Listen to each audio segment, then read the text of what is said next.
Before 9/11, people saw Islam as a foreign thing, kind of exotic kind of religion. Like the most famous Muslim at the time was like Muhammad Ali, Kareem Abdul-Jabbar, Malcolm X. People saw it as a religion that black people did as like a rebellion kind of thing. After 9/11, the whole proximity changed.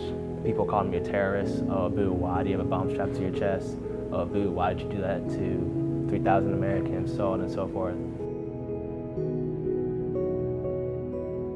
So I put on the hijab after I graduated high school, and I actually got a job at a froyo place. It was around Halloween, right after Halloween. My siblings came home from school, and my younger sister ran inside the house and said, you should go outside, I think something happened to the car. And I informed them in my interview that, I might start wearing my hijab like within the first few shifts that I'm working, and she looked at me and she was like, we don't allow headgear.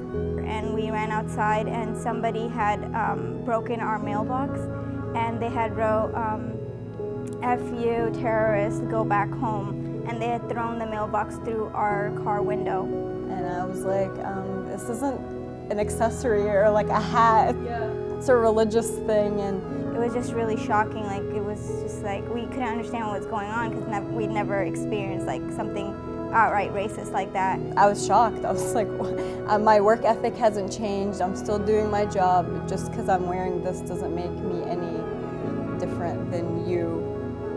When something like this happens, it makes you realize that people do look at you differently, and your religion or your race or the way you dress, it makes you stand out. And so that was something. You see a Muhammad Abdul on a resume, and God knows what everyone thinks. I was born in America, raised in the South, so I know people's views. I'm not oblivious to it. I had a recruiter contact me back.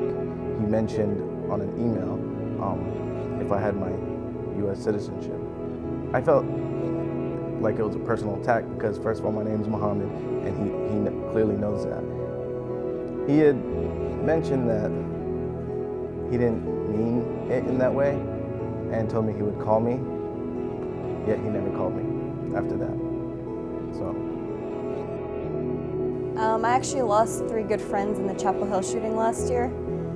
With the 1 year approaching, I had just attended their wedding a couple months prior. They were actually at my brother's wedding as well.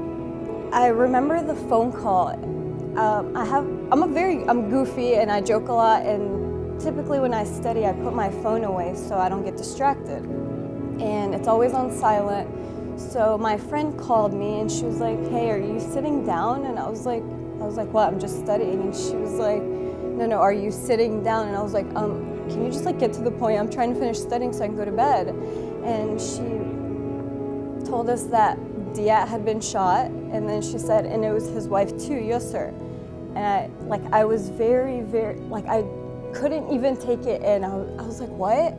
I was like, if this is a joke, it's not funny. And at the time, we didn't know Razan was there. Everybody was just told it was a friend. We didn't know who, nobody knew at that time until a little bit later on in the night. And I remember my mom asking me, is everything okay? And I was like, no. I was like, Dia and Yusr are dead. And at that time I broke down. I couldn't even keep myself composed. And I have 2 younger sisters, and they just see me bawling and out of breath, and they're like, what's going on? Are you okay? And how are we supposed to tell them these people we looked up to are gone? It's really heartbreaking and scary.